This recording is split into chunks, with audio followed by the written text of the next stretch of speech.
Eleanor May Johnson s'immobilisa sur le perron de son chalet. Sa main tremblante laissa échapper sa tasse en céramique, qui se brisa en éclats contre les planches glacées. Le choc sonore se perdit aussitôt dans l'air vif des montagnes du Colorado. Ce qu'elle avait entendu n'était pas un cri humain, et pourtant, il portait la douleur indéniable d'une mère en deuil. Ce n'était pas le hurlement d'une bête sauvage, c'étaient des sanglots. Le berger allemand leva les yeux vers Eleanor avec une intensité bouleversante. Ses prunelles reflétaient une compréhension trop humaine, trop lourde, alors qu'elle protégeait son petit corps, sans vie, contre le vent mordant de décembre. Ruby, c'est ainsi qu'Eleanor avait commencé à l'appeler à cause de l'éclat ambré dans ses yeux, tremblait de tout son être, secoué de sanglots qui semblaient faire écho aux 79 années de pertes accumulées par la vieille femme. 3 guerres, 4 enterrements, et maintenant, ça. Les doigts noueux d'Eleanor frémissaient tandis que lui revenait en mémoire l'enterrement de son propre fils. Un certain réveillon de Noël.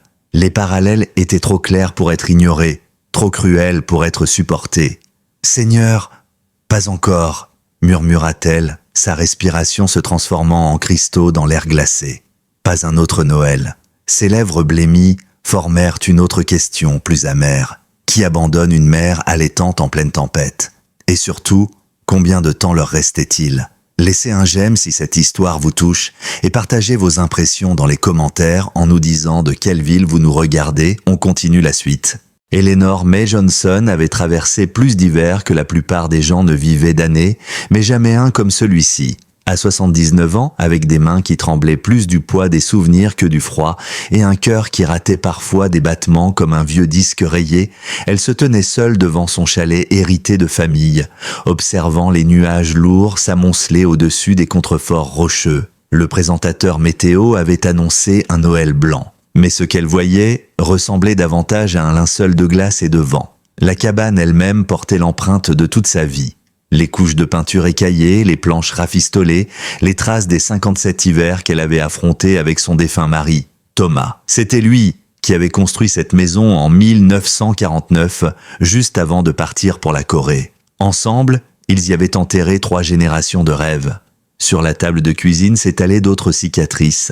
Des factures, des papiers de saisie et surtout cette dette médicale de 47 000 $ accumulée après le long combat perdu de Thomas contre le cancer. Son maigre chèque de sécurité sociale, 1 249 $ par mois, ne couvrait à peine que le chauffage. Et une notification d'expulsion planait comme une sentence, effective dès le lendemain de Noël. Les doigts d'Eleanor, veinés et abîmés par le temps, effleurèrent le cadre qui pendait de travers sur le mur. C'était sa citation de la Bronze Star, souvenir de ses années en tant qu'infirmière dans la Navy pendant le Vietnam. « Seigneur, si la rivière ne déborde pas », souffla-t-elle en répétant la phrase fétiche de sa grand-mère. C'était ce proverbe qu'il avait soutenu au milieu des hôpitaux de campagne à Da Nang et tout au long de ses 30 années de veuvage. Mais aujourd'hui, la rivière débordait bel et bien, et l'épreuve que Dieu lui imposait ressemblait moins à une épreuve de foi qu'à un assaut brutal. Le bruit de pneus crissant sur la neige annonça l'arrivée de Derek Matthews avant que sa berline noire n'apparaisse. 45 ans, le port altier, le regard fatigué. Un homme façonné par l'idée que l'argent parle plus fort que la conscience. Son costume, hors de prix, tranchait avec la pauvreté rurale qui entourait le terrain d'Eleanor. Officiellement, il n'était qu'un promoteur venu récupérer des signatures. Mais ce soir-là, il ressemblait davantage à un fils perdu sous le poids de ses propres deuils. Sa mère, Patricia, venait de succomber au cancer 6 semaines plus tôt. Les traitements expérimentaux avaient englouti toutes ses économies. Le dossier qu'il transportait dans sa mallette représentait sa dernière chance, 2 300 000 $ pour acquérir les 47 acres d'Eleanor et y bâtir un complexe de luxe. De quoi sauver son entreprise de la faillite. Mais la signification réelle de ce contrat, il le savait, c'était comme signer une seconde fois l'arrêt de mort de sa mère. Ah, en montant les marches du chalet, ses chaussures glissèrent sur la glace. C'est alors qu'il vit, sous le vieux perron branlant, 2 yeux ambrés qui brillaient dans la pénombre. Une silhouette aux couleurs caractéristiques d'un berger allemand se détacha. L'animal se tenait protecteur devant quelque chose de fragile et d'invisible à la première seconde. Derek se figea. « Madame Johnson » lança-t-il, sa voix chargée de ce devoir qu'il ne voulait pas remplir. Nous devons parler de ces papiers. L'échéance, c'est demain soir et mes investisseurs n'attendront pas après Noël. La silhouette d'Elénore se découpa dans l'encadrement de la porte. Ses cheveux argentés captèrent la dernière lueur du réveillon. « Eh bien, ça alors ?» dit-elle en suivant du regard la tanière improvisée sous le perron. « On dirait qu'on a tous les deux de la visite pour Noël. » Ruby, la chienne, sortit de l'ombre comme un fantôme arraché au souvenir d'Elénore. Elle avançait avec la grâce méfiante d'une mère qui défendait ce qu'elle avait de plus précieux. Derrière elle, lové dans un nid improvisé de vieilles couvertures et d'aiguilles de pin, 6 chiots minuscules se serraient pour se réchauffer. Même à distance, Derek distinguait leurs petites bouffées de vapeur blanche dans l'air glacé. « Depuis combien de temps sont-ils là ?» demanda Derek, sa voix soudain adoucie, fissurant le masque du promoteur. Elénore serra plus fort son châle élimé autour de ses épaules. « 3 jours, répondit-elle, arrivée juste après qu'une famille d'en bas s'est fait expulser, probablement incapable de garder une chienne enceinte. » Dans son ton vibrait toute l'amertume de décennies à voir des gens honnêtes perdre tout ce qu'ils avaient à cause de circonstances plus fortes qu'eux. Derek se raidit. C'était lui qui avait signé les papiers de cette expulsion, d'un geste mécanique sans se soucier des conséquences collatérales. Pas une seconde, il n'avait songé à un chien abandonné en plein hiver.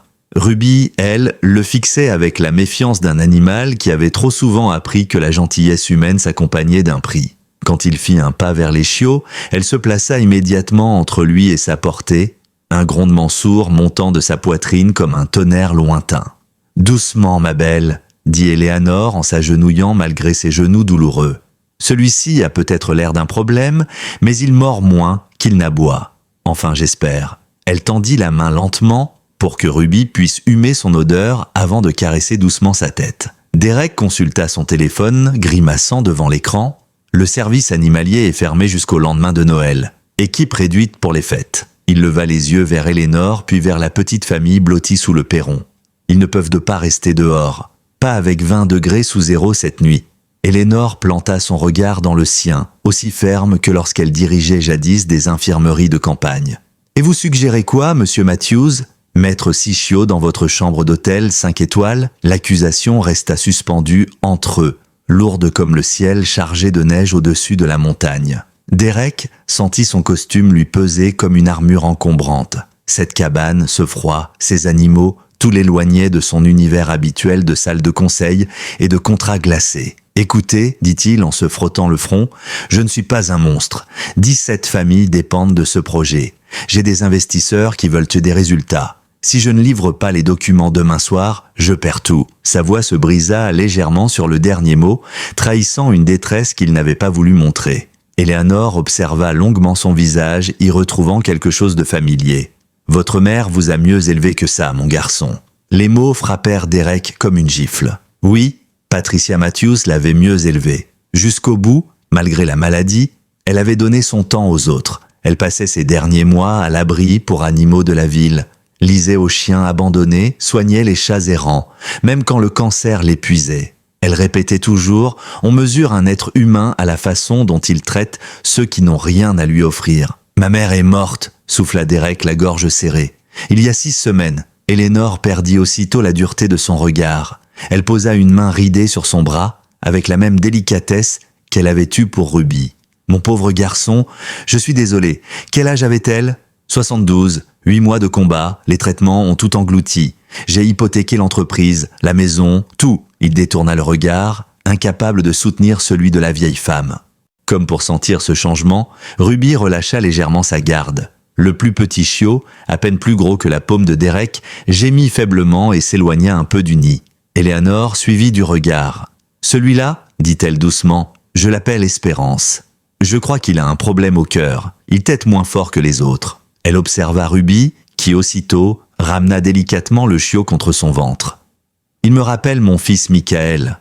Les médecins disaient qu'il ne passerait pas son premier hiver. » Derek s'agenouilla dans la neige pour mieux voir le chiot. Ses petites respirations irrégulières résonnaient dans son propre thorax. Qu'est-il arrivé à Michael ? Éléanore esquissa un sourire où se mêlaient fierté et chagrin. Il a grandi robuste, 20 hivers traversés, jusqu'à ce que la guerre du Golfe me l'arrache. Ses yeux brillèrent d'une douleur contenue. Les plus fragiles se battent souvent plus fort que les autres. Il leur suffit parfois de quelqu'un qui croit en eux. Les premiers flocons tombèrent plus tôt que prévu, à peine 20 heures passées. Ils glissèrent contre les vitres gelées de la cabane, annonçant un mur de neige qui allait bientôt isoler la vallée entière. Le téléphone de Derek vibra encore, 17 appels manqués. Un message de son associé. Réunion avancée demain 9h, sans les papiers, tout s'écroule. Eleanor insista pour que Ruby et ses petits soient rentrés à l'intérieur près du poêle à bois. Le vieux tapis tressé devint leur refuge. La chienne s'allongea, les chiots lovés contre son ventre chaud, comme une preuve fragile que des miracles existaient encore dans un monde gelé. Tous, sauf Espérance, dont la respiration trop faible inquiétait Eleanor. Elle se pencha avec une précision d'ancienne infirmière. Elle se refroidit.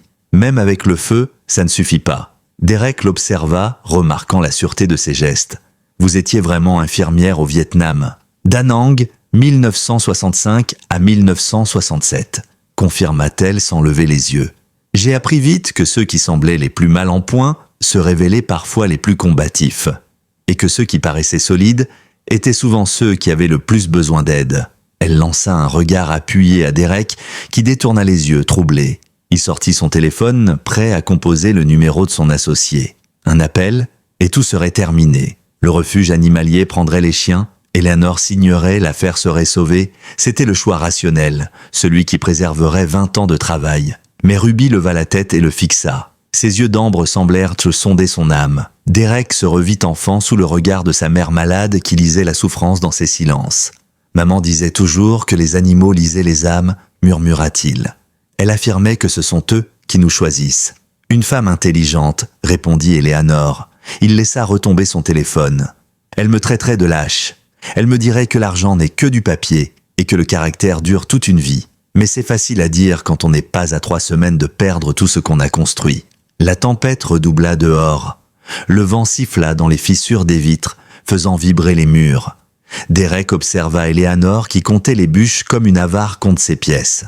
Tout dans ce chalet transpirait la survie. « Comment vous tenez ?» demanda-t-il soudain. « Vivre ainsi, en sachant que chaque jour peut être le dernier ici ?»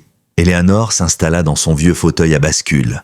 Le bois craqua, mais elle y trouva un réconfort familier. « Comme j'ai tenu au Vietnam, mon garçon, un jour après l'autre, en croyant que le Seigneur avait un plan, même quand je n'y voyais pas clair. » Elle désigna Ruby et ses chiots. « Parfois, son plan arrive simplement sur ton perron, en pleine tempête, et demande de l'aide. » Un faible gémissement d'espérance coupa le silence. Ruby se tourna aussitôt vers son plus petit bébé et le réchauffa d'un coup de langue maternelle. Derek sentit une fissure dans ses défenses. La dévotion de la chienne absolue lui rappela les derniers instants de sa mère lorsqu'elle refusait d'abandonner malgré la douleur. « J'ai trouvé une lettre dans les affaires de maman, avoua-t-il. Fermée, marquée d'un mot, pour quand tu oublieras qui tu es. Je n'ai jamais osé l'ouvrir. » Eleanor continuait de caresser Espérance, sans lever la tête. Parfois, le courage ne consiste pas à ouvrir des lettres, mais à faire ce qu'il faut, quand tout s'écroule. Son téléphone vibra encore, un nouvel ordre sec. « Derek répond, nous avons besoin de ces papiers immédiatement. » Dehors, la tempête hurlait. Dedans, un chiot luttait pour vivre, une vieille femme luttait pour rester debout, et un homme luttait contre ses choix. Derek lâcha un rire amer. « Mes investisseurs veulent s'y bâtir un spa et un terrain de golf ici. Ils raseront tout, même votre cabane, même ce tapis où Ruby essaie de sauver ses petits. » Eleanor serra les lèvres. « Et vous y gagnez ? Plus que de quoi survivre. De quoi effacer les dettes de ma mère, maintenir l'entreprise, peut-être même l'agrandir. » Mais sa voix se perdit. Espérance geignit de plus en plus faiblement. Eleanor s'agenouilla à nouveau. « Alors, au lieu de parler, aidons-la à tenir assez longtemps pour que ça compte. » À 23h43, les lumières s'éteignirent. Plus de courant. Le chalet plongea dans l'obscurité, hormis la flamme orange du poêle. Derek jeta un regard désespéré à son téléphone dont la batterie mourut dans la foulée. Eleanor, imperturbable, sortit une vieille lanterne à pétrole. « Le générateur est cassé depuis septembre. Pas d'argent pour le réparer. Mais je sais vivre sans électricité. » Elle installa des couvertures autour de Ruby et de ses chiots, créant une petite bulle de chaleur. Puis elle sortit sa trousse de secours cabossée. Dedans, une minuscule fiole. Derek fronça les sourcils. « Vous allez donner ça à un chiot ? Quand on te laisse mourir dans une tempête, la sécurité n'est plus au programme. Il faut choisir entre risqué et mort. » Elle fit couler une goutte de brandy sur son doigt et la plaça dans la gueule du chiot. La langue miniature remua faiblement. Derek sentit sa poitrine se détendre pour la première fois de la soirée. Pendant qu'elle répétait le geste, Eleanor se mit à raconter. Sa voix prenait la cadence de ses nuits passées à parler aux soldats blessés pour les empêcher de glisser dans l'oubli. J'avais 19 ans quand je suis parti à Da Nang. Je croyais tout savoir de la mort parce que j'avais vu mon grand-père s'éteindre l'hiver précédent.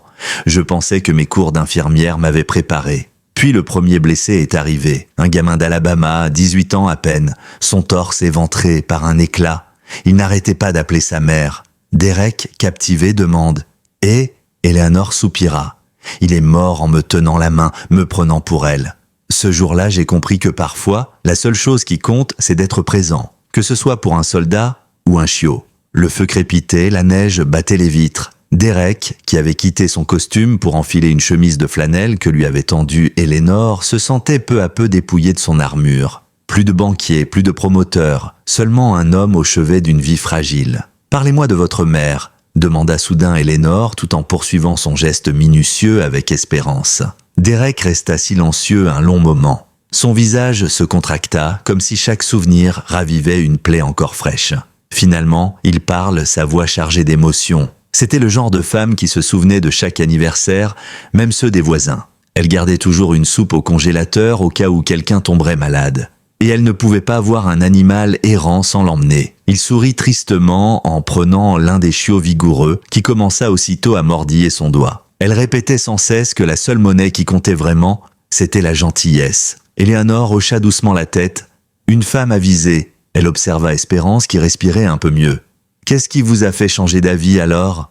Derek laissa échapper un rire amer. « Les factures médicales, 40 000 $ par mois pour des traitements sans garantie. Les assurances qui trouvaient 1000 excuses pour ne pas payer. Les médecins obsédés par leurs tableurs plus que par leurs patients.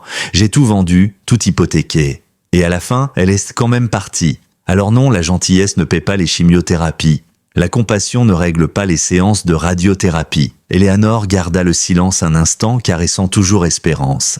Puis, elle releva les yeux, ses pupilles illuminées par la flamme de la lanterne. « Vous savez ce que j'ai appris au Vietnam ?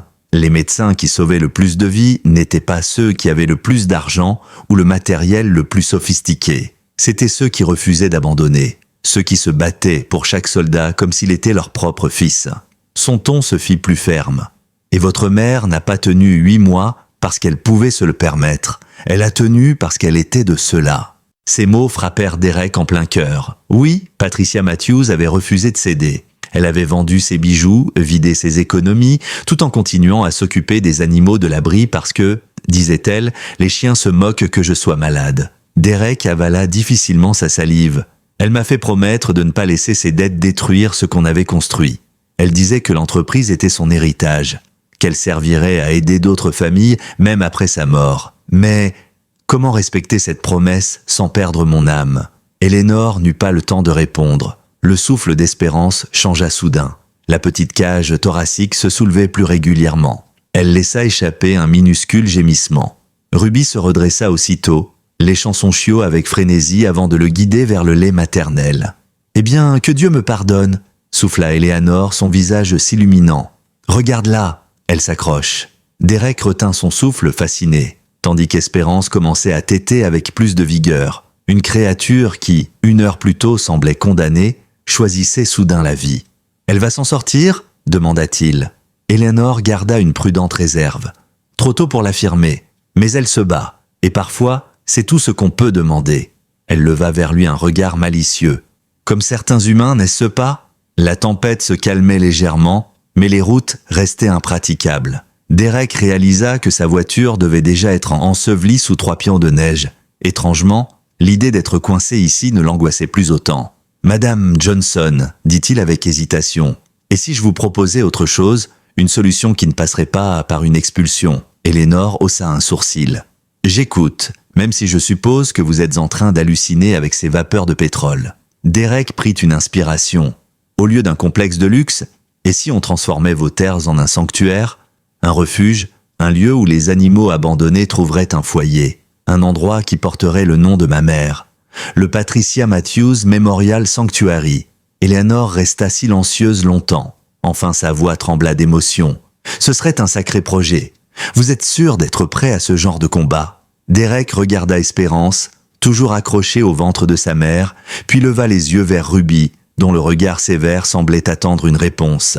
« Ma mère disait toujours que les plus beaux héritages ne se mesuraient pas en argent, mais en fierté. Alors oui, je crois que je suis prêt. » La nuit s'écoula entre veille et sommeil, bercée par le feu et les respirations des chiots. Mais à 3h47 du matin, le réveillon prit un tour tragique. Un aboiement aigu de Ruby réveilla Derek en sursaut. Elle grattait frénétiquement Espérance, qui gisait sans mouvement. Eleanor accourut déjà en alerte malgré ses articulations douloureuses. « Elle ne respire plus », constata-t-elle, le visage figé. « Derek, j'ai besoin de vous !» Le promoteur s'agenouilla à ses côtés, pris de panique. Le chiot semblait si léger qu'il craignait de l'écraser. Ruby, les yeux brûlants d'inquiétude, poussait son museau contre ses mains comme pour lui transmettre des instructions. « Que dois-je faire ?» demanda-t-il d'une voix brisée. Eleanor pose ses mains sur les siennes, fermes et rassurantes. Ce que j'enseignais aux jeunes infirmiers de Danang.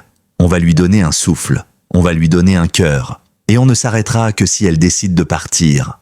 Les 23 minutes qui suivirent semblèrent une éternité. Eleanor le guida à travers chaque étape d'une réanimation improvisée. De petits massages du cœur avec 2 doigts, les délicates insufflations d'air, le rythme, 30 compressions, puis de souffle. Derek, dont les mains n'avaient servi qu'à signer des contrats, apprit la cadence d'un combat pour la vie. La sueur perlait sur son front, sa gorge se serrait, mais il refusait d'abandonner. « Continuez », encourageait Eleanor, implacable. « Ne la lâchez pas !» J'ai vu des miracles là où tout semblait perdu. Derek pensa à sa mère, à sa ténacité, à Ruby qui refusait de s'éloigner. « Allez, petite !» souffla-t-il, les larmes aux yeux. « Ta mère ne veut pas te perdre. Moi non plus. » À 4h10, un souffle ténu secoua le minuscule corps. Derek crut halluciner, mais Eleanor inspira vivement. Ruby, elle, s'élança aussitôt pour lécher frénétiquement son petit. Un deuxième souffle plus fort, puis un faible cri. Espérance était revenue. Eleanor éclata en sanglots, ses joues sillonnées de larmes. « Voilà notre petite combattante », murmura-t-elle. Ruby recouvrit son bébé de l'échouille, la guidant vers le lait nourricier. Derek s'écroula en arrière, les mains tremblantes, abasourdi. « Comment saviez-vous » Eleanor sourit, ses yeux brillants. « Je ne savais pas. Mais j'ai appris que l'espoir, ce n'est pas la certitude. C'est le refus d'abandonner quand tout paraît impossible. Et cette maman-là, elle n'a jamais cessé d'y croire. » Le temps sembla suspendu. Derek et Eleanor restèrent nos silencieux, témoins d'un miracle fragile mais réel. Le feu réchauffait la pièce, la tempête hurlait toujours dehors, mais à l'intérieur régnait une paix inattendue. Eleanor finit par rompre le silence. « Derek, j'ai quelque chose à vous dire au sujet de votre mère. » Il releva la tête, surpris. « Vous la connaissiez ?» La vieille femme esquissa un sourire mystérieux. Patricia venait lire aux anciens soldats de l'hôpital des vétérans à Denver, tous les jeudis pendant 3 ans. Même quand elle commençait à perdre ses cheveux avec la chimio, elle venait avec ses biscuits pour les infirmières. Je l'ai vue, j'étais là pour mes contrôles du cœur. Elle avait ce don, celui de rappeler à chacun qu'il comptait. Derek resta figé. Sa mère ne lui en avait jamais parlé. Et pourtant, elle avait traversé 40 miles chaque semaine pour apporter de la chaleur à des inconnus, tout en menant sa propre guerre intérieure. « Et elle a se parlé de moi ?» demanda-t-il d'une voix étouffée. Elle disait qu'elle était fière de vous, mais inquiète aussi, qu'en essayant de la sauver, vous risquiez de vous perdre. Eleanor plongea ses yeux dans les siens. Elle craignait que les dettes médicales ne fassent de vous quelqu'un qu'elle ne reconnaîtrait plus. Les digues de Derek cédèrent. Les larmes qu'il retenait depuis des mois coulèrent enfin. Je l'ai échouée, je n'ai pas pu la sauver. Et maintenant, je vais tout perdre quand même. Eleanor pose une main apaisante sur son bras.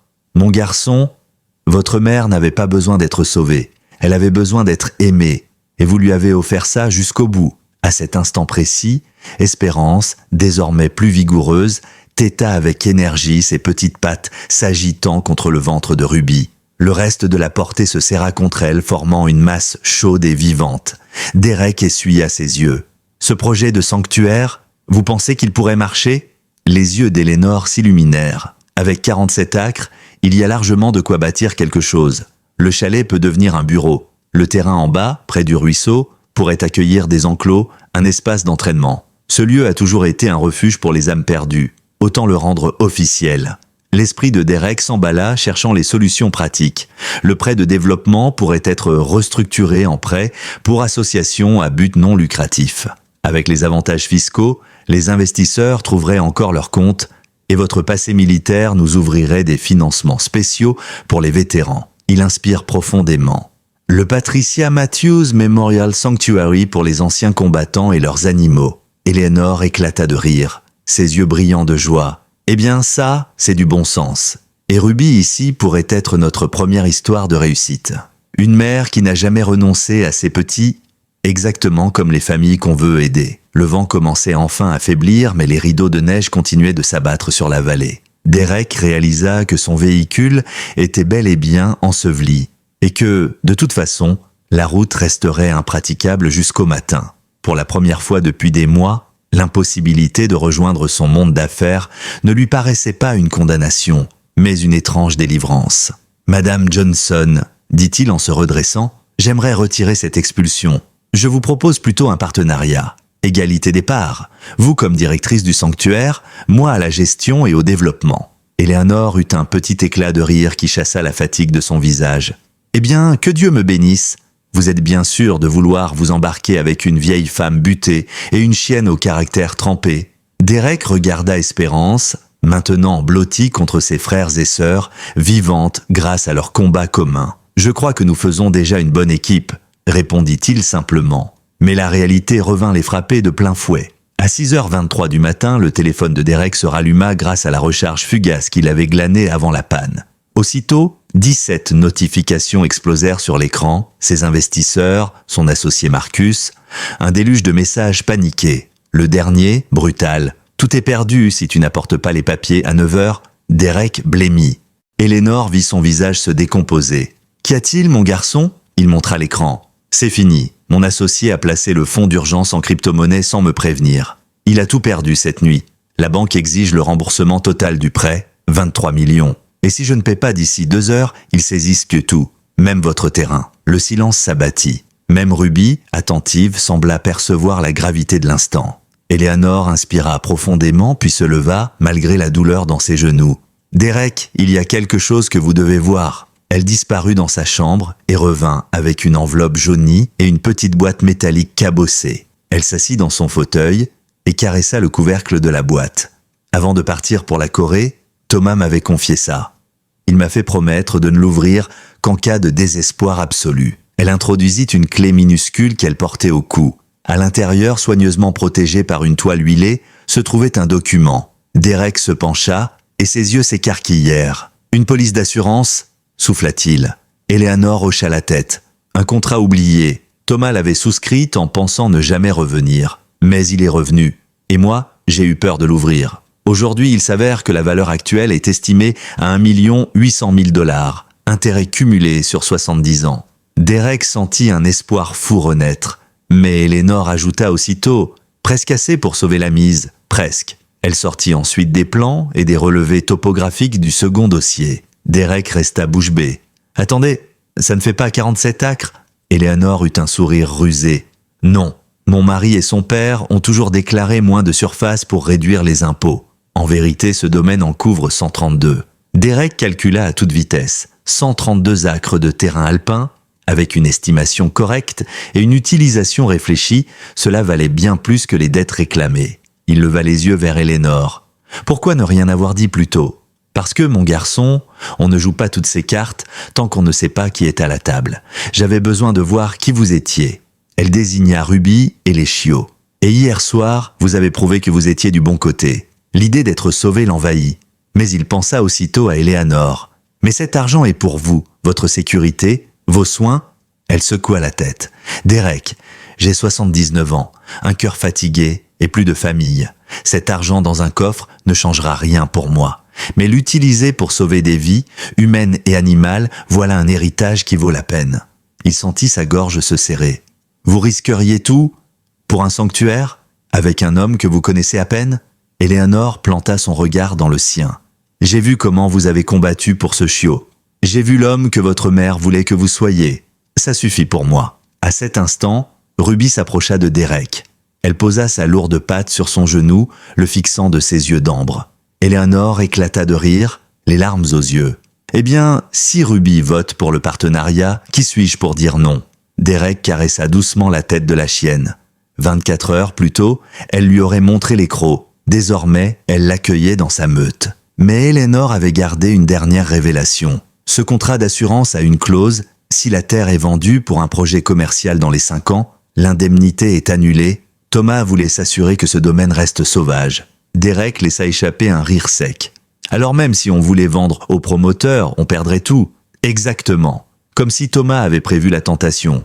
Le matin filtrait à travers les nuages, révélant un paysage transformé par la neige. Derek comprit qu'il leur restait moins de 3 heures pour rejoindre la banque, faire valider l'assurance et restructurer le prêt. Vous êtes certaine, Madame Johnson, si nous nous engageons, il n'y aura pas de retour en arrière. Elle contempla son chalet, ses murs marqués de 50 années de vie, puis les chiots blottis contre leur mère. J'ai cessé de croire à la vie simple le jour où j'ai pris l'avion pour le Vietnam. Mais je crois toujours à la vie juste. Espérance ouvrit alors ses yeux pour la première fois. 2 pupilles bleues qui se fixèrent sur Derek. Comme un signal. Mais le répit fut bref. À 7h42, alors qu'il chargeait Ruby et ses petits dans le vieux pick-up, le téléphone sonna. Marcus, l'associé de Derek, parlait d'une voix glaciale. Les investisseurs savent tout. L'assurance, les acres non déclarés, ils exigent un remboursement complet à 8h30, sinon ils saisissent tout, y compris cette propriété. Eleanor sentit une douleur violente traverser sa poitrine. Elle serra le volant, cachant son malaise. Ruby, à l'arrière, gémit en posant son museau sur son épaule comme pour alerter Derek. Celui-ci remarqua enfin la pâleur d'Eleanor. « Vous allez bien ?»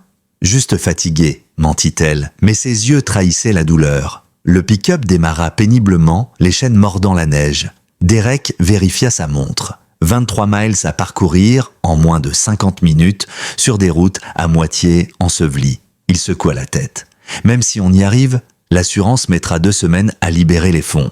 Eleanor serra les dents. Vous raisonnez comme un banquier, pensez comme un soldat. Il suffit parfois de savoir à qui demander. Elle prit une courbe serrée et raconta, entre 2 respirations haletantes, Thomas avait un ami, Jake Hawkins. Il travaille à l'assurance en ville depuis 40 ans. Il connaît toutes les failles. Et sa fille, Sarah, dirige la banque locale. Derek la regarda, incrédule. Vous croyez qu'ils nous aideront? Mon garçon, quand tu vis 50 ans dans une petite ville, que tu apportes des plats aux veuves et des vêtements aux nouveau-nés, les gens s'en souviennent. Et le moment venu, ils s'en rappellent, c'est pour toi. Ruby marchait nerveusement dans la benne arrière, sentant l'urgence. Espérance, la tête levée, regardait le paysage défiler comme si elle savait qu'un avenir se jouait. À 8h07, ils atteignirent l'assurance Hawkins. Fermé. Un mot manuscrit indiquait « Bureau fermé pour la veille de Noël. Urgence 555-147. » Derek sentit son cœur sombrer. Mais Eleanor, sans hésiter, composa le numéro. « Jake, c'est Eleanor Johnson. Oui, je sais quel jour on est, mais j'ai besoin d'un miracle, et tu es le seul qui peut me l'offrir. » Derek entendit la protestation de l'autre côté du fil, mais Eleanor reprit de sa voix ferme. « Rappelle-toi, Jake Hawkins, qui s'est assis avec ta mère quand ton père est revenu brisé de Corée? Qui a porté des sacs de course quand il ne pouvait plus travailler? » 10 minutes plus tard, une voiture s'arrêta. Jake Hawkins, en pyjama sous son manteau, ouvrit son bureau. Sa fille Sarah arriva à sa suite, cheveux encore humides, téléphone portable en main. Les néons du petit bureau d'assurance grésillèrent quand Jake Hawkins alluma l'électricité. Son manteau encore ouvert sur son pyjama donnait à la scène un air irréel, presque comique, si la situation n'avait pas été si grave. « Vous me devez une sacrée explication, Eleanor, marmonna-t-il en se frottant les yeux. Et elle devra être convaincante. » Sarah, sa fille, posa aussitôt son sac sur le comptoir, prête à intervenir. « Qu'est-ce qu'il se passe exactement ?» Eleanor prit une grande inspiration. « Jake, j'ai découvert hier soir que la police d'assurance de Thomas est toujours valide. Valeur 1 800 000. Il faut l'activer immédiatement. Et Sarah, il faut que tu restructures le prêt de développement de Derek en financement associatif. Sinon, tout est saisi dans moins de 30 minutes. » Jake haussa un sourcil. « Normalement, ce genre de transfert prend 2 semaines minimum. » Eleanor croisa les bras. « Jake, ton père et Thomas ont partagé des tranchées. J'étais là quand ta mère pleurait chaque soir.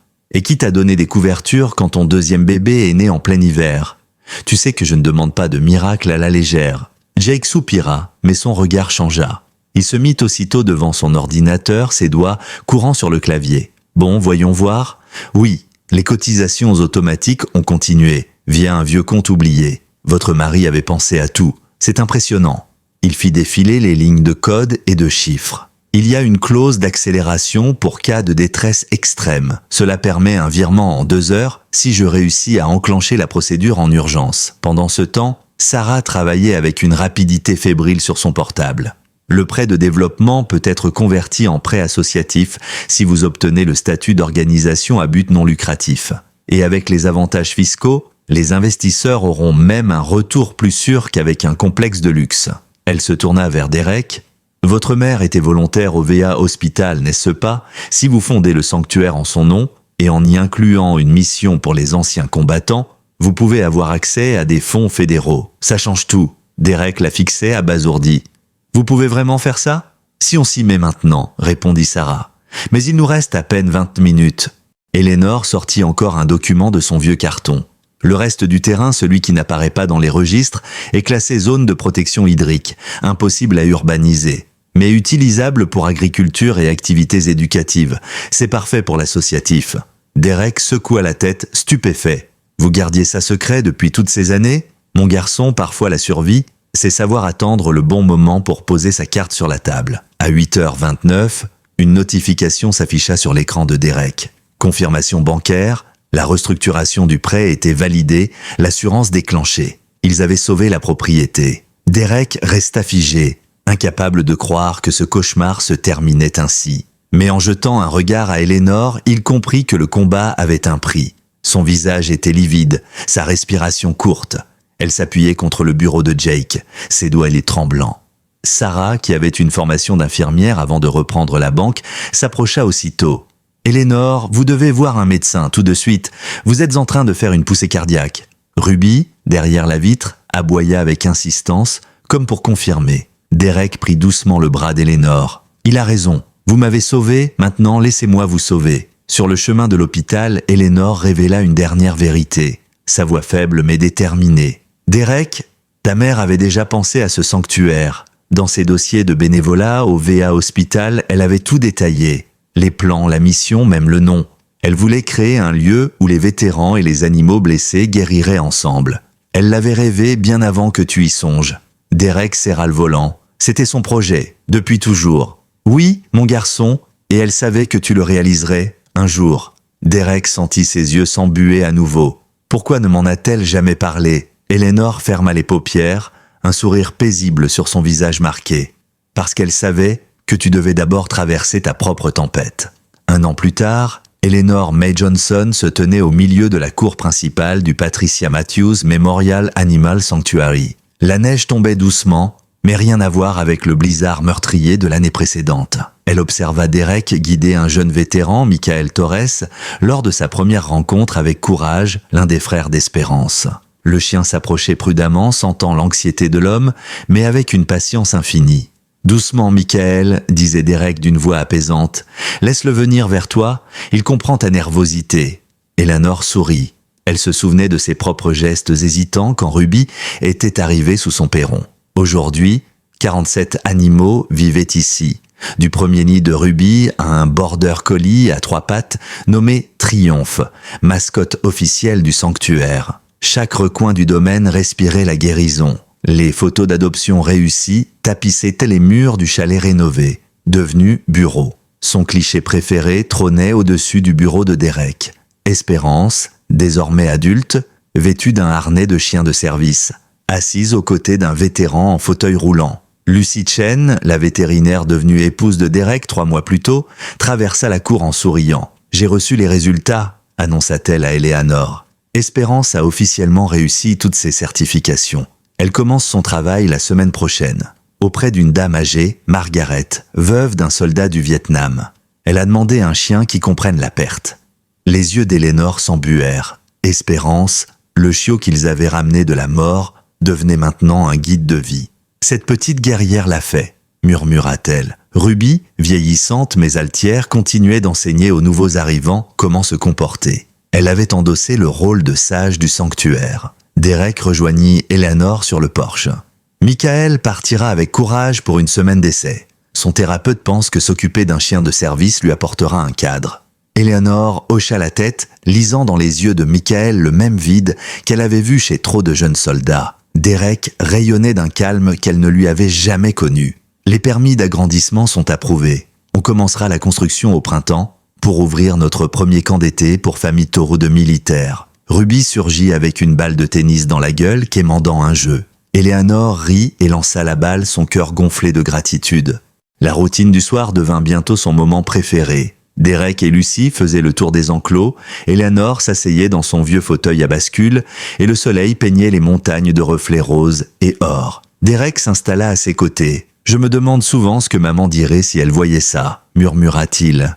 Eleanor sourit doucement. « Elle dirait que tu as compris que les meilleurs investissements ne se mesurent pas en dollars. » Derek hocha la tête. « Le sanctuaire équilibre à peine ses comptes. Mais notre vrai bénéfice, ce sont ces queues qui remuent et ses secondes chances. » Lucy arriva avec 2 tasses de chocolat chaud et une annonce. La Vétérans Administration veut que notre programme serve de modèle national. Ils proposent une subvention pour ouvrir 5 autres sanctuaires sur 10 ans. Derek resta silencieux un moment, submergé par l'ampleur de cette opportunité. Eleanor pose une main rassurante sur la sienne. « Ton choix est déjà fait, mon garçon. Ta mère ne faisait pas ce qui était facile, elle faisait ce qui était nécessaire. » Ruby revint déposer la balle aux pieds d'Eleanor, Espérance à ses côtés, portant fièrement son harnais de service. Derek sourit. « 1 an plus tôt, je pensais que sauver Espérance, c'était lui offrir une vie. Aujourd'hui, je comprends, c'est elle qui nous a sauvés. » Eleanor acquiesça.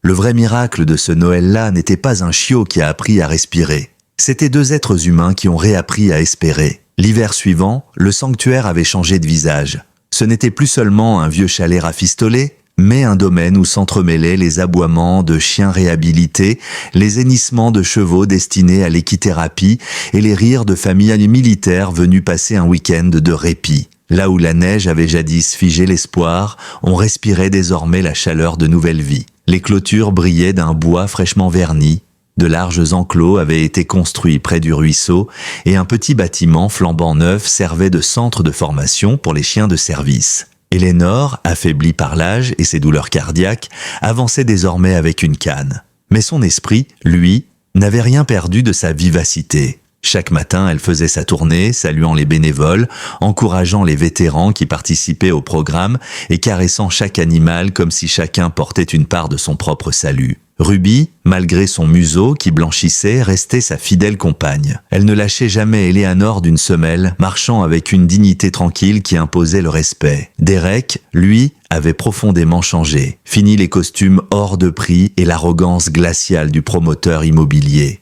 Il portait désormais des jeans usés et des vestes épaisses, tachées de boue. Ses journées n'étaient plus rythmées par des réunions avec des investisseurs, mais par des sessions de dressage, des démarches administratives pour des financements et des discussions passionnées avec des vétérans traumatisés. Chaque fois qu'il parlait de sa mère, son regard s'illuminait d'une fierté apaisée. Il n'était plus l'homme qui tentait de sauver une entreprise en ruine, mais celui qui accomplissait une mission. Un après-midi, alors que la neige tombait doucement, Eleanor s'installa sur le porche avec une couverture sur les genoux. Espérance s'assit près d'elle, son harnais de chien de service ajusté, les yeux brillants d'une intelligence attentive. Derek vint s'asseoir à côté, tenant 2 tasses de thé fumant. Ils regardèrent ensemble le soleil se coucher derrière les montagnes, embrasant le ciel de teintes orangées. « Vous savez, dit Derek d'une voix basse, je crois enfin comprendre ce que maman voulait dire quand elle répétait que l'argent n'était que du papier. Ici, je vois des hommes et des femmes qui retrouvent une raison de se lever le matin. Et tout ça vaut plus que n'importe quel contrat. » Eleanor sourit, ses yeux plissés de malice. « Il vous a fallu une tempête, un chiot à moitié mort et une vieille femme grincheuse pour le comprendre. Mais mieux vaut tard que jamais. » Derek éclata de rire, un rire sincère, presque juvénile, qu'il n'avait pas connu depuis longtemps. « Vous avez raison, j'ai perdu une entreprise, mais j'ai trouvé un foyer. » Espérance leva la tête comme si elle comprenait et posa doucement sa patte sur la main de Derek. Ce geste simple fit naître un silence chargé d'émotion. Eleanor sentit les larmes lui monter aux yeux. Elle caressa le chiot devenu adulte. « Tu as sauvé bien plus que ta propre vie, ma petite. » Les mois passèrent et le sanctuaire gagna en notoriété. Des journaux locaux racontèrent l'histoire de ce refuge improbable, né d'un désespoir un soir de Noël et devenu un modèle de résilience. Puis la nouvelle se propagea à travers l'État, puis à l'échelle nationale. Des familles de vétérans commencèrent à affluer, certaines venues de très loin, pour bénéficier du programme. Et avec elles, des chiens, des chats, parfois des chevaux blessés. Chacun trouvait une place, une seconde chance. Mais plus la mission s'élargissait, plus Eleanor ressentait le poids de son âge. Certains matins, elle avait du mal à quitter son lit. Derek et Lucy, attentifs, prenaient soin d'elle. Pourtant, elle refusait de s'effacer. « Tant que je peux tenir debout, je veux voir ce sanctuaire grandir », répétait-elle. Un soir, Lucy entra dans le bureau où Derek travaillait. Elle tenait une lettre officielle dans la main et un sourire radieux. « Derek, on a reçu la confirmation. Le programme est validé au niveau national. Ils veulent s'y financer 5 sanctuaires supplémentaires inspirés d'une autre. Ta mère, elle aurait été tellement fière. » Derek sentit un frisson le parcourir. Les mots résonnaient comme une bénédiction. Il leva les yeux vers la photo de Patricia qui ornait le mur. « Maman, tu vois ? Ton rêve devient réalité. » Eleanor, qui les avait rejoints discrètement, posa une main tremblante sur son épaule. « Tu as tenu ta promesse, Derek ? Pas celle de payer des dettes, celle de devenir l'homme qu'elle espérait que tu serais. » Ce soir-là, ils se réunirent tous sur le porche. Derek, Lucy, Eleanor, Ruby, couchés à leurs pieds, et Espérance, droite et fière. Le ciel s'illumina d'étoiles au-dessus des montagnes enneigées. Eleanor, le regard perdu dans l'infini, murmura « J'ai longtemps cru que la fin de ma vie serait faite de solitude et de dettes, mais Dieu m'a montré que même à 79 ans, on peut encore trouver une mission. » Derek tourna la tête vers elle, ému. « Vous n'êtes pas seule, Eleanor, vous ne le serez plus jamais. » Ruby gémit doucement, comme pour confirmer ses paroles.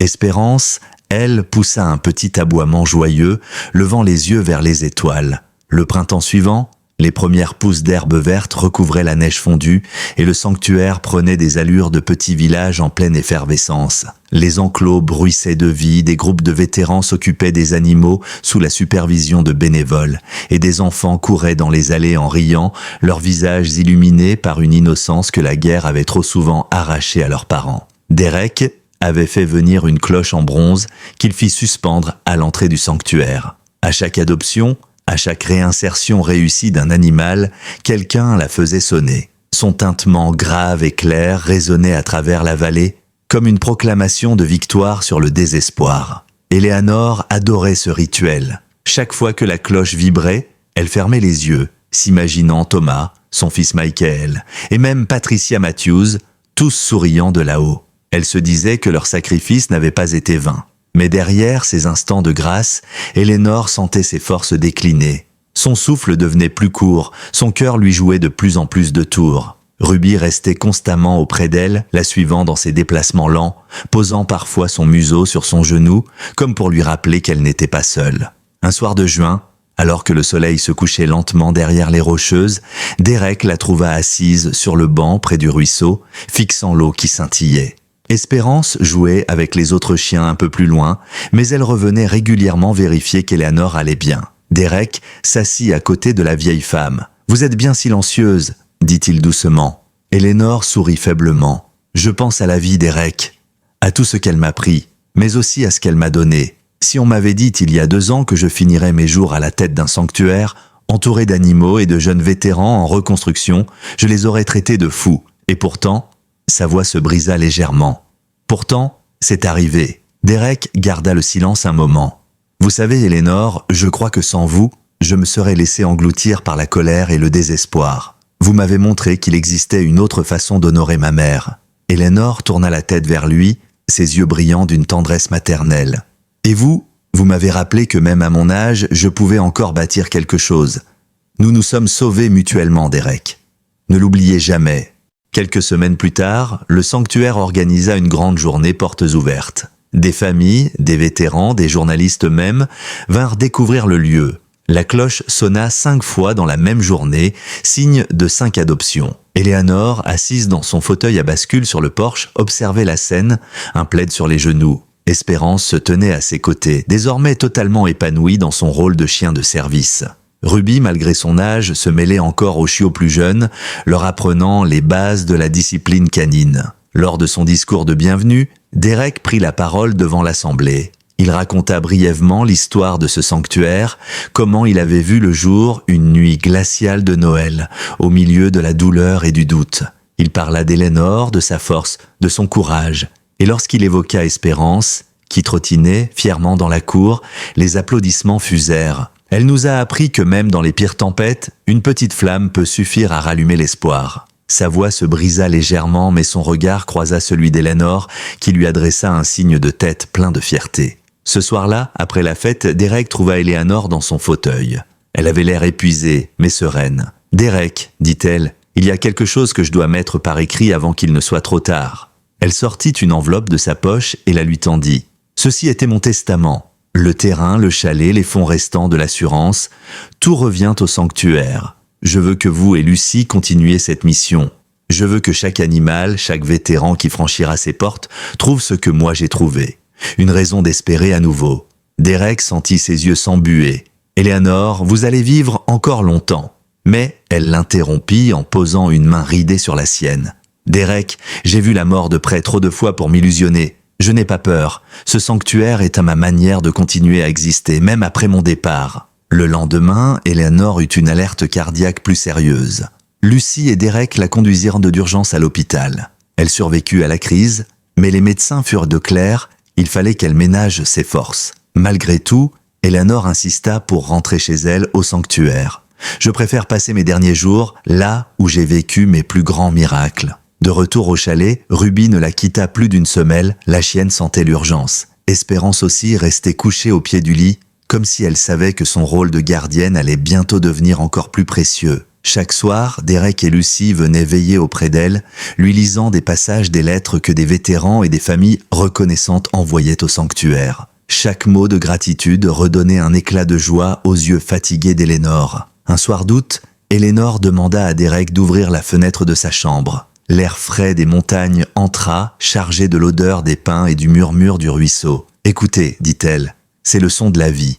J'ai connu les cris de la guerre, les pleurs de la perte, mais ce sanctuaire, il chante une mélodie différente, une mélodie de guérison. » Derek lui serra la main. « Votre voix fera toujours partie de cette mélodie. » Ruby posa sa tête sur le lit, ses yeux d'ambre fixant Éléanor avec une intensité bouleversante.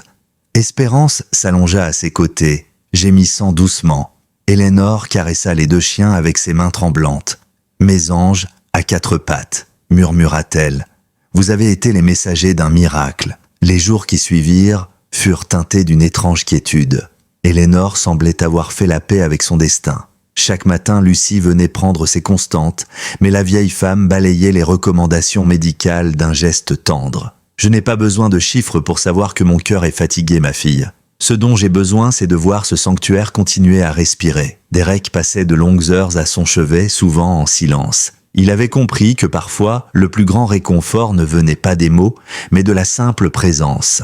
Espérance restait allongée au pied du lit, son regard vif scrutant chaque mouvement, comme si elle refusait de laisser Éléanor partir sans témoin. Ruby, elle, dormait souvent la tête posée sur le matelas, son souffle profond accompagnant celui plus fragile de sa maîtresse. Un soir de fin août, alors que l'air des montagnes se chargeait déjà d'une fraîcheur annonçant l'automne, Éléanor demanda à Derek d'ouvrir les volets. La lune éclairait la cour du sanctuaire. On y voyait des vétérans assis autour d'un feu de camp, partageant des histoires, tandis que plusieurs chiens s'ébattant autour d'eux. La cloche sonna dans le lointain. Une adoption venait d'être finalisée. Éléanor sourit. « C'est la plus belle musique que j'ai jamais entendue, » dit-elle doucement. Elle se tourna vers Derek. « Tu sais, mon garçon, j'ai longtemps cru que mon héritage se limiterait à un vieux chalet décrépit et des dettes de santé. Mais regarde ce que nous avons bâti. » Elle désigna la fenêtre. « Ce sont eux, mon vrai testament. Chaque vétéran qui rit à nouveau, chaque animal qui trouve un foyer. » Derek sentit sa gorge se serrer. « Rien de tout cela n'existerait sans vous, Éléanor. Vous êtes la pierre angulaire. » Éléanor lui serra la main avec une force surprenante. « Non, Derek, c'est toi qui as choisi de transformer ta douleur en espoir. Moi, je n'ai fait que rallumer une étincelle. Mais c'est toi qui entretiens le feu. » Les jours suivants, elle se fit plus faible. Lucie mit en place une petite perfusion pour la soulager, mais Éléanor refusait tout ce qui pouvait l'éloigner de sa lucidité. « Je veux être consciente jusqu'au bout, insista-t-elle. » Ruby restait collée à elle, refusant de quitter la chambre. Espérance, de plus en plus calme, se couchait contre le lit comme une sentinelle silencieuse. Une nuit, Eleanor demanda à Derek et Lucy de s'asseoir près d'elle. « Promettez-moi une chose, dit-elle d'une voix faible. Promettez-moi que ce sanctuaire ne deviendra jamais un simple refuge à chiens, qu'il restera toujours un lieu de guérison pour les âmes blessées, humaines et animales. » Derek serra ses doigts ridés. « Je vous le jure, le Patricia Matthews Memorial Sanctuary restera fidèle à votre vision et à celle de ma mère. » Lucy ajouta, les yeux embués, « Nous continuerons à l'agrandir, à l'ouvrir à ceux qui en ont besoin. Votre nom vivra dans chaque mur, chaque enclos. » Eleanor ferma les yeux, un sourire paisible sur le visage. « Alors je peux partir tranquille ?» Le 3 septembre, juste avant l'aube, Ruby poussa un aboiement étrange, presque un cri. Derek et Lucy accoururent dans la chambre. Eleanor était allongée, paisible, ses yeux mi-clos. Elle leva une dernière fois la main pour caresser Ruby et Espérance. « Mes anges, veillez sur eux », murmura-t-elle. Puis dans un souffle à peine audible, elle ajouta « Thomas, Michael, j'arrive », et son corps se détendit comme libéré d'un fardeau trop lourd. Derek tomba à genoux au pied du lit, incapable de retenir ses larmes. Lucy le prit dans ses bras, elle aussi secouée par le chagrin. Ruby, comprenant ce qui venait de se passer, se coucha contre le lit, la tête sur la main inerte d'Eleanor. Espérance poussa un petit gémissement, comme une plainte venue du cœur. Le sanctuaire entier sembla se figer ce matin-là, comme si chaque être vivant ressentait la perte.